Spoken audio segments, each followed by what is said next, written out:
নীতি তৈরি করে যেখানে জানবাদের কোনো জায়গা থাকবে না, কোনো একটা শিশুর মৃত্যু আমরা আর দেখবো না, একজন ফিলিস্তিনের মৃত্যু আমরা দেখতে চাই না, এবং সেই মৃত্যুর দায়ভার আপনারা নিতে পারেন না, আমাদের ঘাড়ে চাপাতে পারবেন না। সুতরাং ইসরায়েলের সাথে সব পররাষ্ট্রনীতির কোনো ধরনের রকমের সম্পর্ক এই দেশের মানুষ মানবে না। যুদ্ধবাজ ধ্বংসের খেলায় লিপ্ত ইসরায়েল, গণহত্যাকারী রাষ্ট্র ইসরায়েল এবং তার মদতদাতা পশ্চিমা সাম্রাজ্যবাদী রাষ্ট্রগুলো, তার মধ্যে অন্যতম যুক্তরাষ্ট্রের মতো রাষ্ট্রগুলো ছাড়া আর সকলের কাছে ফিলিস্তিন হচ্ছে এই মুহূর্তে সত্য এবং ন্যায্যতা সংগ্রাম প্রতিরোধের নাম হচ্ছে ফিলিস্তিন এবং প্রতিরোধকে কখনো বোমা মেরে, সত্যকে কখনো বোমা মেরে উড়িয়ে দেওয়া যায় না, ফিলিস্তিনকে কখনো মিলিয়ে দেওয়া যাবে না। এটা একটা যুদ্ধবাজ সাম্রাজ্যবাদী প্রকল্প। সেই প্রকল্প বন্ধ হওয়ার আগ পর্যন্ত আমরা এই রাজপথ থেকে যাব না। আমাদের সকলের মন কাঁদছে যে ছবি আমরা প্রতিদিন ফেসবুকে, টিভিতে, সংবাদপত্রে দেখছি, সেই ছবি দেখে আমাদের মন কাঁদছে। কিন্তু আমরা ফিলিস্তিনের মানুষ যে সাহসের সাথে তাদের ভূমি আঁকড়ে, তাদের সত্যকে আঁকড়ে, সংগ্রামের চেতনাকে আঁকড়ে ধরে সংগ্রাম করে যাচ্ছে, তার সাথে একাত্মতা ঘোষণা করেই বলতে চাই যে আমাদের প্রত্যেকের অনেক কিছু করার আছে। আপনি যদি কবি হন, আপনি যদি শিল্পী হন, আপনি গান লিখুন, নাটক লিখুন, আপনি যদি এই দেশের শিক্ষক এবং ইতিহাসবিদদের অনেক বড় দায়িত্ব আছে। আপনারা জায়নবাদের ধ্বংসের ইতিহাস লিখুন, ছাত্রদেরকে পড়ান।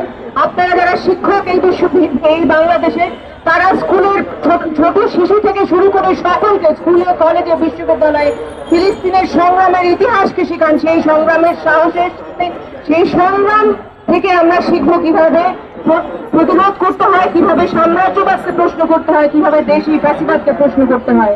এবং আজকে আমরা একটা বিশেষ সময়ে, বাংলাদেশের ক্ষেত্রে একটা বিশেষ রাজনৈতিক বাস্তবতায় রাস্তায় দাঁড়িয়ে আছে ফিলিস্তিনের পক্ষে। সেই সময়টা হচ্ছে গণঅভ্যুত্থান পরবর্তী বাংলাদেশ, যখন বাংলাদেশ নতুন করে অনেক কিছুতে পরিবর্তন আনার কথা বলছে, পরিবর্তনের স্বপ্ন দেখছে।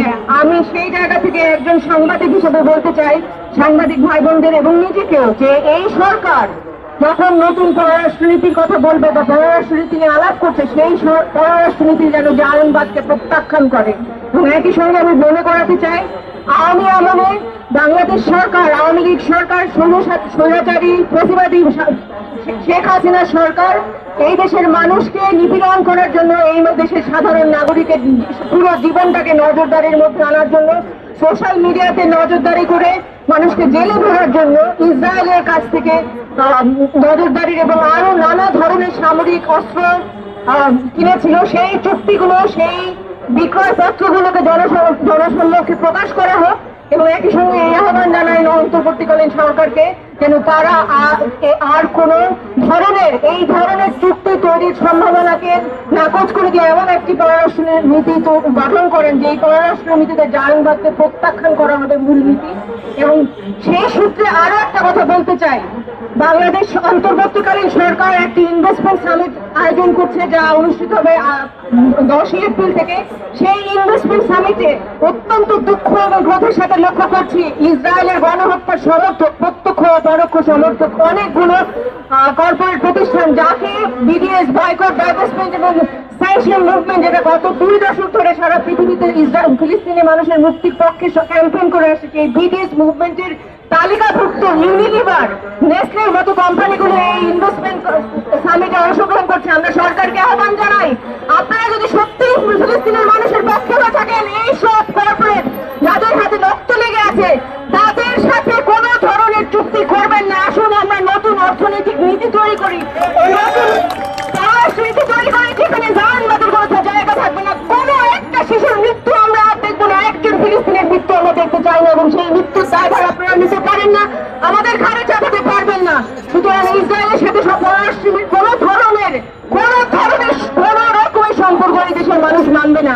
আপনারা পুনর্বিবেচনা করবেন এবং আমাদের লড়াই চলবে, আমরা রাস্তা ছাড়বো না। ফিলিস্তিন একদিন মুক্ত হবে। ফিলিস্তিন আমাদের বুকে, আমাদের মনে, আমরা বিশ্বাস নেই ফিলিস্তিন। সবাইকে ধন্যবাদ।